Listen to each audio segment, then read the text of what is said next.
హైదరాబాద్ అనేది ఒక expand city, నీకు ఎంతైనా పెంచుకుంటూ పోవచ్చు. దీనికి ఒక సముద్రం అడ్డు రాదు, ఓ నది అడ్డు రాదు, ఓ లేక్ అడ్డు రాదు. బట్ ఇట్లాంటి సిటీలో రోజు రోజుకు కాంక్రీట్ జంగల్ పెరుగుతూ ఉన్న సందర్భం మనం చూస్తూ ఉన్నాం. At the same time greenery కావాలి, మనిషి బతకాలి, గాలి కావాలి. ఈరోజు ఢిల్లీని చూసినాం మనం, పొగ ఎప్పుడు ఒక పొగమంచులో ఉంటుంది. అక్కడ పొగమంచు వల్ల ఎన్నో రోగాలు మనం వస్తున్నా చూసినాం. అట్లాంటి గ్రీనరీ పెంచాల్సిన హైదరాబాద్లో ఇట్లాంటి విధ్వంసం జరుగుతున్నప్పుడు నిజంగా అంటే ఇది కావాలని చేస్తున్నటువంటి కథనా, లేకపోతే ఎందుకు ఇట్లా జరుగుతుంది? నిజంగా హైదరాబాద్ వెస్ట్ బాగా పెరిగిందండి. హైదరాబాద్ వెస్ట్ అంటే మీకు కోకాపేట, గండిపేట, శంకర్పల్లి, అట్నుంచి పోతే సదాశివపేట, సంగారెడ్డి మొత్తం పెరుక్కుంటూ వెళ్ళిపోయింది. అప్ టు మమీన్పేట కంటిన్యూ పోయినా జైరాబాద్ డైరెక్ట్ మళ్ళీ అటు పూణే, ముంబై కనెక్టివిటీ ఉంటుంది కదా. జైరాబాద్ లో మన నీమ్స్ వస్తుంది. నేమ్స్ వచ్చేసరికి ఏమవుతుందంటే ఈ బెల్ట్ మొత్తం కంప్లీట్ అటు నుంచి వస్తుంది, ప్రెషర్ ఇటు నుంచి వస్తుంది. సో పూర్తి కాంక్రీట్ అయిపోతుంది. అది ఇంకా రోజుల్లో కష్టం అయిపోతుంది. ఎందుకంటే ఒకటి అన్లిమిటెడ్ ఎఫ్ఎస్ఐ ఉన్నాయి బిల్డింగ్స్, 50 ఫ్లోర్లు 40 ఫ్లోర్లు అట్లా ఆ విధంగా కూడా కన్స్ట్రక్షన్స్ వస్తున్నాయి. కాబట్టి కొంత యూనివర్సిటీ ప్లేస్ అనేది ఇక్రిసాట్ ఉంది అక్కడ, ఇక్రిసాట్ అట్నే ఉంటది. ఇది ఒకటి యూనివర్సిటీ ఇట్లా ఉంచాలి, దీన్ని అంత ఉంచి రాబోయే తరాలకు ఇవ్వాలి. ప్లస్ దట్టు ఇది ఒక దేవాలయం లెక్క, చదువుకునే దేవాలయం లెక్క, దాన్ని డిస్టర్బ్ చేయడం కరెక్ట్ కాదు. 100% కాదు. రైట్. ఎట్లన్నా మరి ఇప్పుడు ఒక రోజు ప్రొఫెసర్ జయశంకర్ యూనివర్సిటీలో హైకోర్టు పేరిట అక్కడ భూములు తీసేసుకున్నారు. మొన్న ఉస్మానియా యూనివర్సిటీ మీద అట్లా పడ్డారు. ఈరోజు ఎస్సీ పడ్డది. ఎందుకు ఈ ప్రభుత్వ ల్యాండ్స్ అమ్మే ఈ దుర్బుద్ధి ప్రభుత్వానికి ఎందుకు వస్తుంది? ఇది పని కాదు, ఆగిపోతుంది. ఇది ఇది ఇది ఇది సక్సెస్ ఆగిపోవడం మీద ఆల్రెడీ మొత్తం చెట్లను అంతా నాశనం చేసేసి అయిపోతుంది. కానీ జనరల్గా ఏంటంటే హైకోర్టులు ఉన్నాయి, కోర్టులు ఉన్నాయి, తీర్పు ఉంది, 7th కేసు ఉన్నట్టుంది, ఈ రోజు కూడా ఏదో ఉన్నట్టుంది.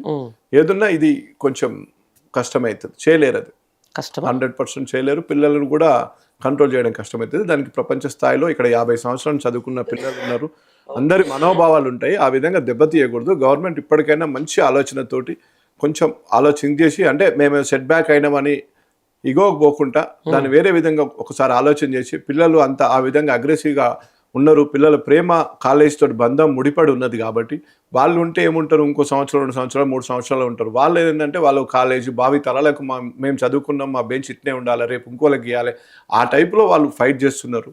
కాబట్టి మనం కొంచెం దాన్ని చూసి కన్సిడర్ చేయాలి. ప్లస్ ఇంకోటి మంత్రివర్గం కూడా 2 మంత్రులు ఆ స్టూడెంట్కి సంబంధించిన వాళ్ళు ఉన్నారు, ఆ కాలేజ్ సంబంధించిన వాళ్ళు ఉన్నారు. మేము అక్కడే చదువుకున్నాం, ఇంచు కూడా పోదని వాళ్ళు చెప్తున్నారు, సభలో కూడా చెప్పినారు. కాబట్టి ఆ ఇంచును కూడా ఆపాడండి. ఆ 2300 ఎకరాలు ఎక్కడ ఉందో చూడండి. లేకుంటే ఇంతకుముందు 87 నుంచి 2010 వరకు ఎంత పోయిందో శ్వేతపత్రం రిలీజ్ చేయండి. దాని తర్వాత ఇంకెంత పోయిందో చెప్పండి, చూపియండి. ఏం చూపిస్తారు? లెక్క చూపియండి. రైట్, సరే లెక్కలు చూపిస్తారు. 400 ఎకరాలు మాది గవర్నమెంట్ భూమి అంటున్నారు, మరి యూనివర్సిటీ భూమి ఎక్కడ ఉందో రికార్డులో చూపియండి. మొత్తం గవర్నమెంట్ పేరు మీద ఉంది. కాంపౌండ్ వాళ్ళు పొజిషనే యూనివర్సిటీ ఉంది. రేపు మరి మొత్తం గవర్నమెంట్ పేరు మీద ఉందని చెప్పేసి రేపు మొత్తం కూడా యూనివర్సిటీ కూడా లేపేస్తారా? ఇక అట్లే కనిపిస్తుంది ఇప్పుడున్న సిచ్యువేషన్ చూస్తే. గవర్నమెంటే ఇచ్చింది, గవర్నమెంట్ మా పేరు మీద ఉంది, మాది భూమి అంటున్నారు. యూనివర్సిటీ మీద అసలు రికార్డే లేదు, భూమే లేదు. మరి అది ఎట్లా? యూనివర్సిటీ పేరు మీద రికార్డే లేదు.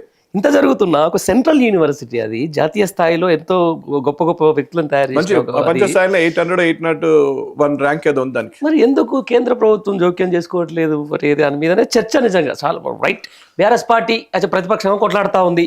Right, at the same time 8 మంది ఎమ్మెల్యేలు 8 మంది ఎంపీలు ఉన్న పార్టీ కూడా ఎందుకు మాట్లాడలేకపోతే ఏదో తూతూ మంత్రంగా అంటే వాళ్ళు పర్ఫెక్ట్ గా టైట్ గా పట్టుకోవట్లేదు.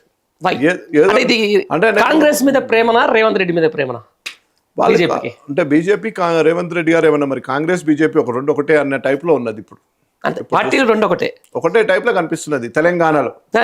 రైట్, తెలంగాణలోనే కాదు. నేనేమంటా అంటే నిజంగా ఢిల్లీలో ఈరోజు కేజ్రీవాల్కి అదే జరిగిండొచ్చు, పశ్చిమ బెంగాల్లో మమతా బెనర్జీ గారి మీద కూడా అదే జరుగుతుండొచ్చు, లేకపోతే కర్ణాటకలో దేవేగౌడ పార్టీకి సంబంధించిన ప్రాంతీయ పార్టీలు. అంటే బీఆర్ఎస్ పార్టీ కూడా జాతీయ పార్టీ నేను కాదలను, బట్ ఒక లోకల్లో స్ట్రాంగ్గా ఉన్నటువంటి లీడర్స్ మీద ఈ 2 జాతీయ పార్టీలు పైన ఒక తిరిగి ఉంటుంది, కొన్ని రాష్ట్రాలకు వచ్చే వరకు మాత్రం వాళ్ళని తొక్కే ప్రయత్నం చేస్తూ ఉంది. భయపడుతున్నారు ఎందుకు? జనరల్ గా మేము ఒక ఫౌండేషన్ రెడీ చేసినాం బీఆర్ఎస్ అనేది.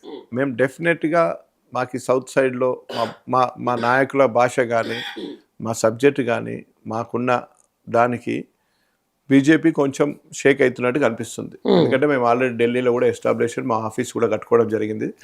ఏదో ఒక రోజు ఎప్పటికైనా ఈ డక్కన్ ఈ తెలంగాణ బిడ్డ ఢిల్లీలో శాసించడానికి రెడీ అవుతాడు.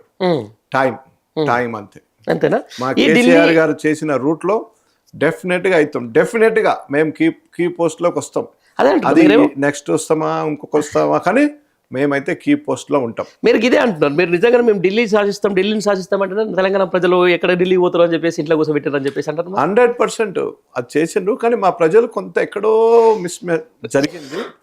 కానీ ఇప్పుడిప్పుడే అర్థమవుతుంది కదా వాళ్ళకి, ప్రజలకు కూడా ఇప్పుడిప్పుడే అర్థమవుతుంది అర్థమవుతుందా? కదా. ప్రతిసారి పబ్లిక్ ఈ ల్యాండ్ అని డైవర్షన్, ఆ ల్యాండ్ అని డైవర్షన్, ఈ ల్యాండ్ అని 15 నెలల ఇదే కదండి.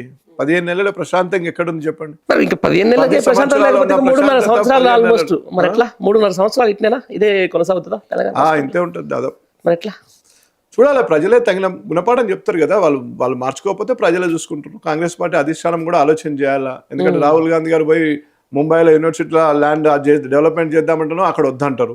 మరి ఇక్కడ హైదరాబాద్ లో ఆయన 2 సార్లు వచ్చాడు.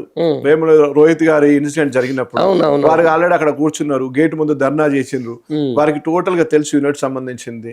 ఈ సెంట్రల్ యూనివర్సిటీ ఎక్కడుందో తెలుసు, అది ఎవరు ఎప్పుడు ఇచ్చిందో తెలుసు. మరి ఎందుకు వారికి ఆల్రెడీ ట్విట్టర్ లో కూడా అందరూ ఎక్స్ లో చెప్పడం జరిగినప్పుడు వాళ్ళు ఎందుకు రియాక్ట్ కావట్లేదు అంటే వాళ్ళకి ఈ రాష్ట్రం మీద ప్రేమ లేదు. వారికి ఏదైనా ఎలక్షన్లప్పుడు మాత్రమే ఇక్కడ దీని గురించి పట్టించుకుంటారు. ఎలక్షన్లప్పుడు మాత్రమే ఇక్కడ నుంచి వస్తారు. అదే మా ప్రాంతీయ మా బీఆర్ఎస్ గవర్నమెంట్ అనుకుంటే ఈరోజు ఈ సిచ్యువేషన్ వచ్చేదా? కాలేజీ ల్యాండ్ అమ్మే ఆలోచన వచ్చేదా? కాలేజీ ల్యాండ్ తీసుకోవాల్సిన ఆలోచన చేస్తామా? ఎప్పుడు చేయం. ఇదే విషయంలో కాలేజ్ అనేది దేవాలయం కింద భావిస్తాం. కాలేజీలో కాలు పెట్టొద్దనే ఆలోచన చేస్తాం. కేసు గెలిపించి దాని కాలేజీకి ఇచ్చేసి దానికి ఏ విధంగా టైటిల్ లేదో ఆ టైటిల్ ఇప్పటివరకు క్లియర్ చేస్తుండే కేసీఆర్ గారు ఉంటాయి. పెద్ద మనిషిగా వీసీని పిలిపించి దాన్ని కూర్చోబెట్టి ఏమేమి కావాలో చేసేస్తుండేవారు.